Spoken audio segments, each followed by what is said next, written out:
भगवान शिव का जन्म कैसे हुआ? शिव पुराण के अनुसार भगवान सदाशिव और पराशक्ति अंबिका, पार्वती या सती नहीं से ही भगवान शंकर की उत्पत्ति मानी गई है। उस अंबिका को प्रकृति, सर्वेश्वरी, त्रिदेवजननी, ब्रह्मा, विष्णु और महेश की माता, नित्या और मूल कारण भी कहते हैं। सदाशिव द्वारा प्रकट की गई उस शक्ति की 8 भुजाएं हैं। पराशक्ति जगत जननी वह देवी नाना प्रकार की गतियों से संपन्न है और अनेक प्रकार के अस्त्र शक्ति धारण करती है।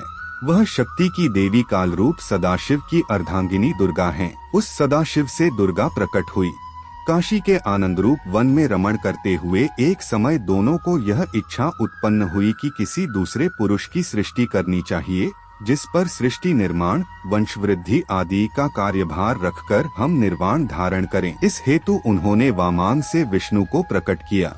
इस प्रकार विष्णु के माता और पिता कालरूपी सदाशिव और पराशक्ति दुर्गा हैं। विष्णु को उत्पन्न करने के बाद सदाशिव और शक्ति ने पूर्ववत प्रयत्न करके ब्रह्मा जी को अपने दाहिने अंग से उत्पन्न किया और तुरंत ही उन्हें विष्णु के नाभि कमल में डाल दिया। इस प्रकार उस कमल से पुत्र के रूप में हिरण्यगर्भ ब्रह्मा का जन्म हुआ। एक बार ब्रह्मा और विष्णु दोनों में सर्वोच्चता को लेकर लड़ाई हो गई, तो बीच में काल रूपी एक स्तंभ आकर खड़ा हो गया। तब ज्योतिर्लिंग रूप काल ने कहा, पुत्रों, तुम दोनों ने तपस्या करके मुझसे सृष्टि, जन्म और स्थिति, पालन नामक 2 कृत्य प्राप्त किए हैं। इसी प्रकार मेरे विभूति स्वरूप रुद्र और महेश्वर ने 2 अन्य उत्तम कृत्य संहार, विनाश और तिरोभाव अकृत्य मुझसे प्राप्त किए हैं।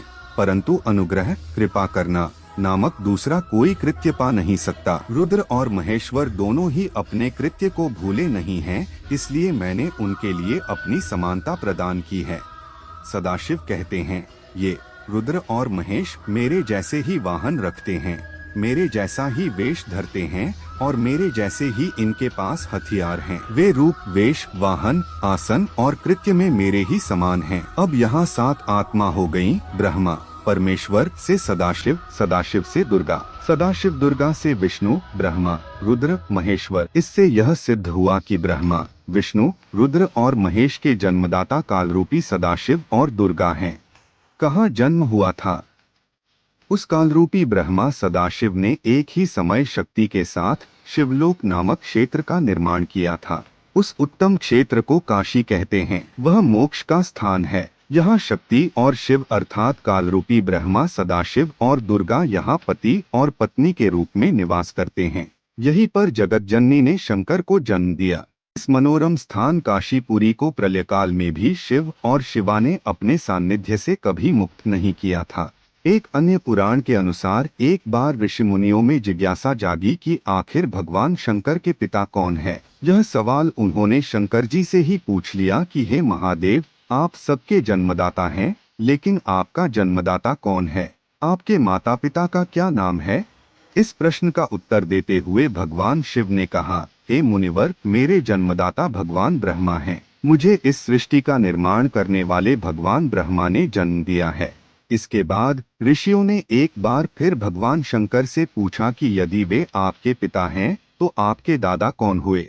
तब शिव ने उत्तर देते हुए कहा कि इस सृष्टि का पालन करने वाले भगवान श्रीहरि अर्थात भगवान विष्णु ही मेरे दादाजी हैं।